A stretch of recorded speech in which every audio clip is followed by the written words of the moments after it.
Welcome to Health in Today's Woman. I'm your host, Dr. Kelly Williams. As always, this show is designed to help women become champions of their own health care. Tonight we're filming on location at the Highland location of the Murfreesboro Medical Clinic. We have a great topic to discuss with the beautiful weather that's been outside other than the storms we've recently had, and that is the idea of skin cancer. And to help me better understand this topic, I've invited Dr. Kattine, dermatologist at the Murfreesboro Medical Clinic, to help us evaluate the different types of skin cancer, some of their treatments, and some of the identified factors of each one of them. Now, first of all, I want to say, Al, thanks for being willing to come.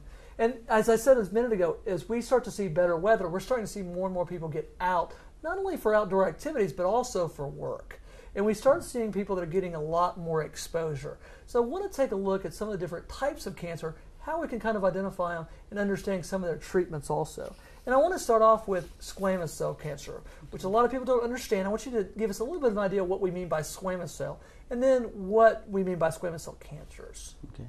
Well, squamous cell skin cancer is the second most common kind of skin cancer there is. It originates in the squamous cell or upper layers of the epidermis, and then it can stay localized or it can invade deeper into the skin.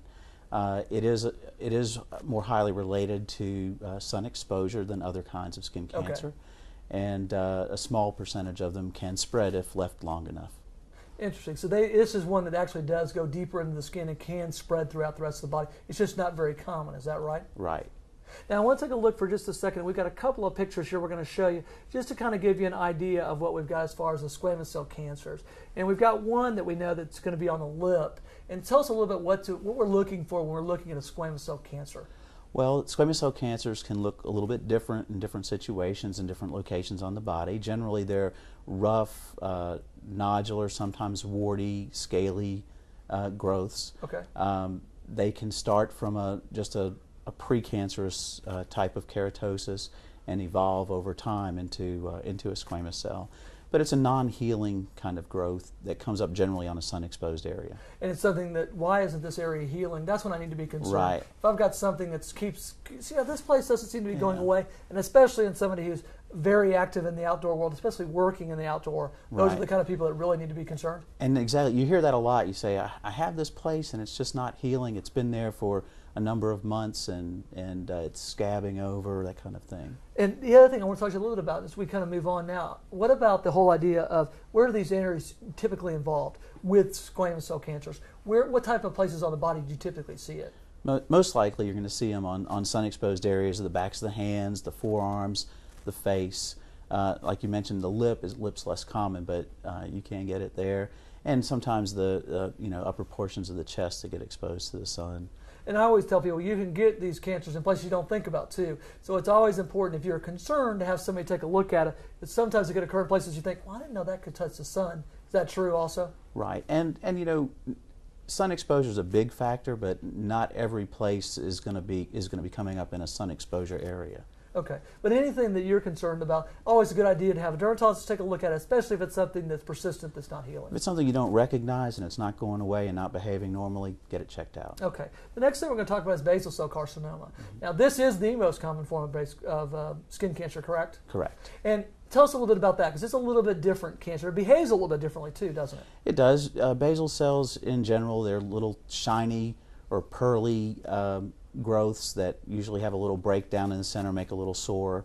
They tend to bleed very easily, like when you're drying your face off, and you're wondering why it's doing that. It's not healing, and it slowly grows. It usually stays local, doesn't generally spread anywhere, and just doesn't heal up. Typically, what I always tell people, I had a patient years ago that had one right next to the nose of the bridge of their nose, and then that could be a very common place right around the eye. And nobody ever looked at it. I looked at her and said, that doesn't look normal. And a lot of times it's just paying attention to the fact that there's something. Does basal cell tend to occur more on the face, or is that just an unusual thing? No, basal cell is more on the head and neck, and but it's not as correlated to sun exposure as much as squamous cell, but it is certainly a sun exposure factor there too. And it is, but patients who, I think you brought up an interesting point. It's not necessarily as always associated with skin or sun exposure. Right. So this can be in patients who don't necessarily think, I don't get that much sun exposure. How did I get a skin cancer? So not all of it's sun exposure, is that right? Not all of it's sun exposure, but it's highly correlated. But less with basal cell than squamous cell. Interesting. Now I want to show you a picture because we have a picture that's pretty good of basal cell carcinoma. So on our screen now we've got a picture of what basal cell looks like so people can begin to understand kind of what they're looking for. Again, anytime you see anything that looks unusual on the skin that you're not quite sure about, especially if it's a non-healing area, it's always the time to have it taken a look at. Let me ask you something else. We have talked a lot about what these look like, what some of the things that can cause them. Let's talk a little bit about how you treat them. So when you got a squamous cell carcinoma, what's the typical treatment for a squamous cell carcinoma? Well, a lot of times it'll be surgical excision, and that'll be curative. Some early ones or lesser aggressive kinds can be treated with electrodesiccation and curettage.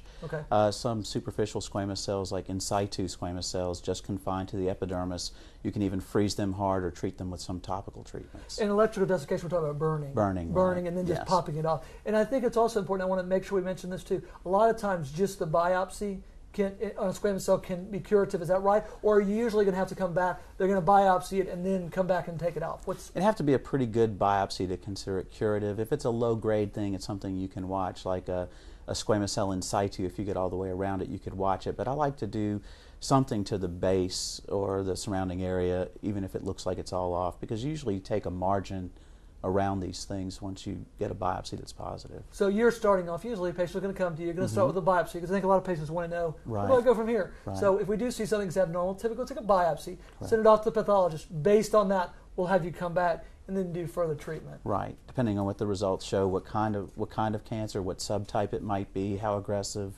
different factors like that. Now, what about basal cell? Is basal cell treated any differently? Basal cell is less aggressive, tends to stay more local, more amenable to curettage and less aggressive treatments, but basically you can treat it the same way. And those patients, both of them tend to do pretty well, especially if it's caught early and treated early. Absolutely. Okay. We've had a great discussion about two of the common forms of skin cancer. We're going to come back, we're going to talk about one of the deadliest forms, that's melanoma. We'll be right back after these messages.